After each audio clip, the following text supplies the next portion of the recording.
It's Thursday, August 29, 2024. This is CVM News at noon. I'm Nika Lewis.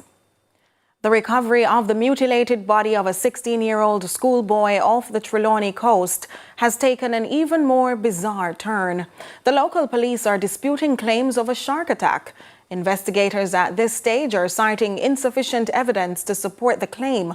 In the meantime, as they await post-mortem results, they're urging calm. Ramon Gordon has our follow-up. Well, we can't tell because we know out there. But we find the body and the body don't have no head, funny, and one hand bite off, so we figure out it's a shark. Yesterday, the unthinkable happened. The body of a 16-year-old Jamari Reed was found mutilated off the coast in Falmouth, Trelawney, his head and at least one arm missing.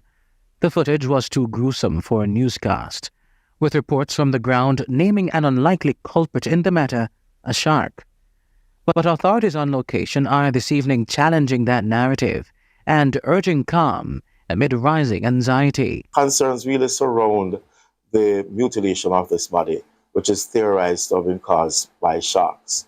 However, I must state categorically that there's nothing evidential to support this. The police say they're awaiting a post-mortem and DNA evidence to confirm the incident details further.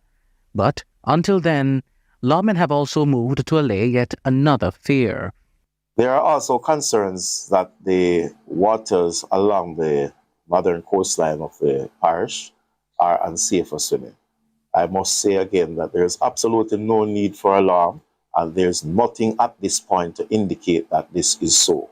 Speculation following the bizarre death is rife nationally, with those closest to the incident, including President of the Trelawney Fishing Association, Chris Christie, developing their own theories. The shark would have made about 2 times of that man's size, you know. I want big old shark, you know, so I ship him, Pala come in. Pala ship in the feed off of the ship and them come in and them, when the ship in the area. The incident with this young man took place some 2 miles off the shoreline. We generally swim well within that. After consulting with marine interests within the region and local fisher folks, there have been no reports, absolutely no reports of any sighting of any sharks within the areas used for swimming. This latest update from the security forces leaves more questions than answers. However, investigations continue to unearth just what or who mutilated Jamari Reed. Ramon Gordon for CVM News.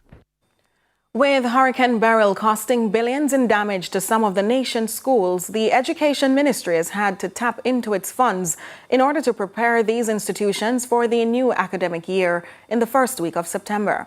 Some are not convinced the deadline will be met. Courtney Lewis tells us more. Beryl will cost schools at least $3 billion in repairs. That's the latest from the island's education minister, who at a press briefing early Wednesday said almost 400 schools will need more funding for repairs ahead of the new school year on September 2. To that end, the government is eyeing a drawdown from the revised national budget, what we know as the supplementary estimates. We have a better assessment now than we did right after the hurricane, and so we have to present the case to the Ministry of Finance and the Public Service.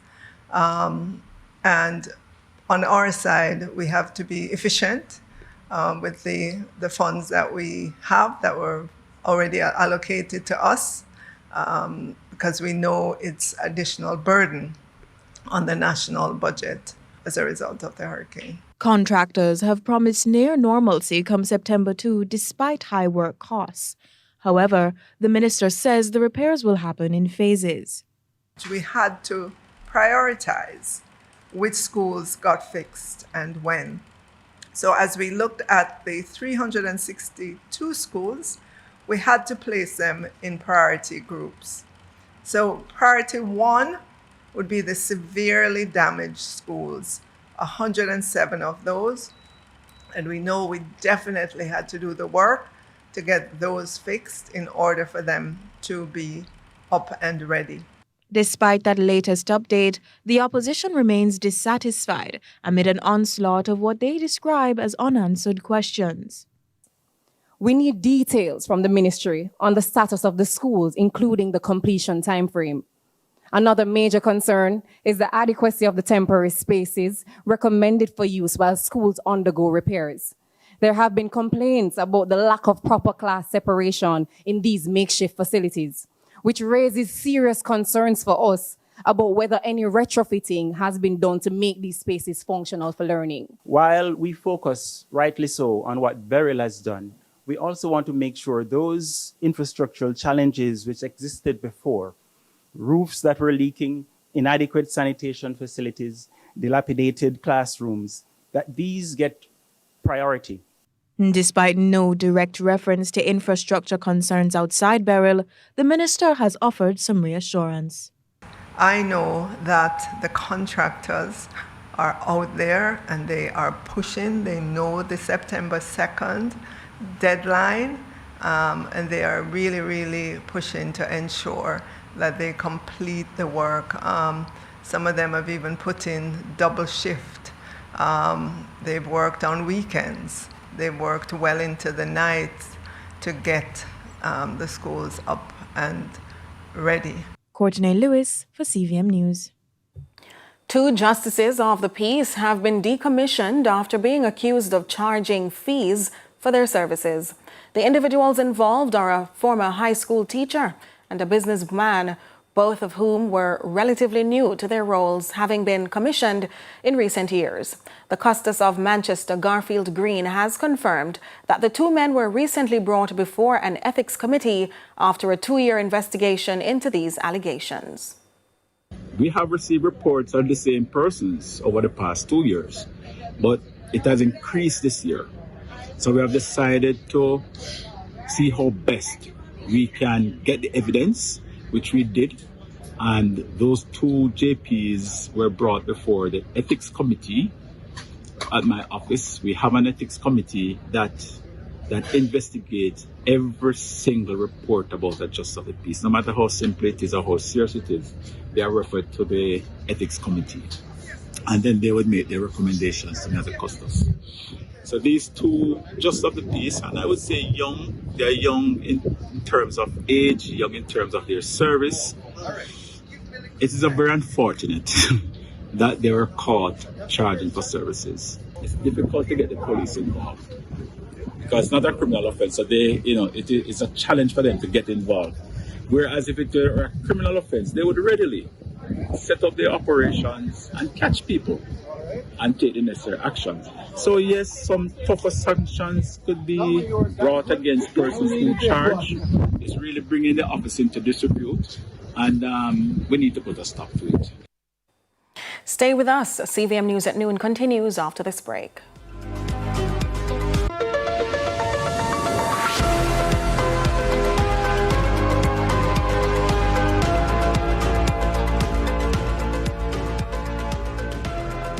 Get better paying jobs overseas and locally with City & Guilds International Skills Certificates at IIRQ Academy. In 2 to 3 months, get qualified in welding, fabrication and pipework, carpentry, construction, painting and decoration, and plant maintenance. No subjects required, no age limits, no entrance test. Register this week and get 2 subjects for free. Online face-to-face evening and Saturday classes begin very soon. Starting soon at IIRQ, 9 to 18 months, advanced diplomas and associate degrees in motor vehicle repairs, electrical and electronic engineering, and logistics supply chain management. Call us at 876-322-4029. Visit us at 32 Hope Road, Kingston, 1 Perry Road, Montego Bay.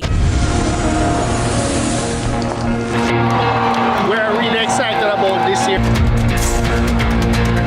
This event goes to children in primary, secondary, tertiary schools, also community-based organizations serving those with special needs. MBJ Team Sanction's annual charity run walk for education, Sunday, September 8th at 5:30 a.m. Adults 2,500, children 1,500. Register at runningevents.ja.com. Registration closes September 1st. You've weathered the storm, but rebuilding and preparing for back to school have taken a toll. It's time to get some money in your pocket. At Chris & Charles, we understand your financial needs. With just a quick call, you can access funds to catch up on bills and cover unexpected expenses. Our process is fast, simple, with funds deposited in your account in no time. Don't stress, get money in your pocket. Call 876-926-0609 or visit our website today. Conditions apply. When you think loans, think Chris &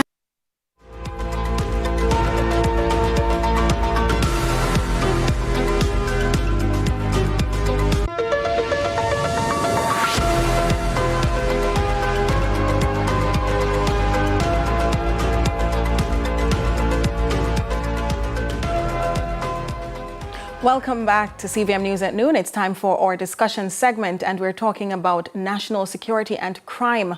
We actually are discussing Jamaica's substantial decline for the second quarter of 2024 for major crimes. During a recent quarterly press briefing, we heard from the Police Commissioner, Dr. Kevin Blake, that nearly 12% overall, there was a decline in major crimes since the start of the year when compared to the same period last year. We want to know a little more about these numbers and what this means for the Jamaican populace in regards to crime fighting and our efforts. But we also want to understand this goal of the Commissioner to see a sub 1,000 homicide rate in Jamaica at some point this year, before the end of the year. So we have joining us criminologist and local crime fighter, Dr. Jason Mackay, to discuss these hopes and expectations. Welcome, Dr. Mackay. Hi, how are you doing? Happy. Happy to have you. Well, Doc, you would have heard about some of these numbers and the declines that the police and the soldiers in Jamaica would have been bringing in as an effort in crime fighting. But what do you think is really pulling down these numbers, especially for 2024? And this goal the Commissioner has, we have to talk about that right after. Well, I mean, it's a very target-based approach. So, and as a result, have a lot of officers trying to achieve this, very, very noble goal of going under 1,000 murders for the first time in so many years. It's an extremely difficult task, particularly, where we are now. I mean, homicides are at a 15.7% reduction already versus last year this time, being that upon the recent publication, it was 19 to 770, which is at this time versus last year, comparatively. So you're looking at a 15.7% decrease in homicides, which has come to a large degree from clearing safe 100,000, which would be the area used for Huntsville, pick up windows, that punishment of those areas, and southern St. Catharines, like Fort Worth and Minnesota Harbor. Those are the big farmers in that respect that have really brought figures down. And then, of course, you have St. Anne, which is down by 19. So the accumulation of these major figures, have resulted in, the other one, but it may be performing at a lower rate of reduction, have resulted in a 15.7% reduction. The fact is that the ambition is to go under 1,000, and we've been operating at a murder rate of about 96 per month, going up to this point. In order to achieve the sub 1,000, we would have to be at about 57 per month for the next 4 months, which is almost a one-third drop in homicides that would be required, which is realistic. Great.